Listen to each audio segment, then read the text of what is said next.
இன்றைக்கு சிறுவர் ஊழியம் செய்ய சென்று கொண்டிருக்கிற பாதையை காண்கிறீர்கள்.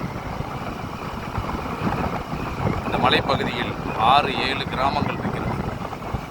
இங்கு சிறுவர் ஊழியம் செய்வதற்கு ஒருவர் கூட இல்லை. இந்த சிறுமலை சுற்றியுள்ள கிராமங்களுக்காக, மேலே உள்ள கிராமங்களுக்காக ஜெபியுங்கள். கர்த்தர் உங்களை ஆசீர்வதிப்பாராக. ஆமென்.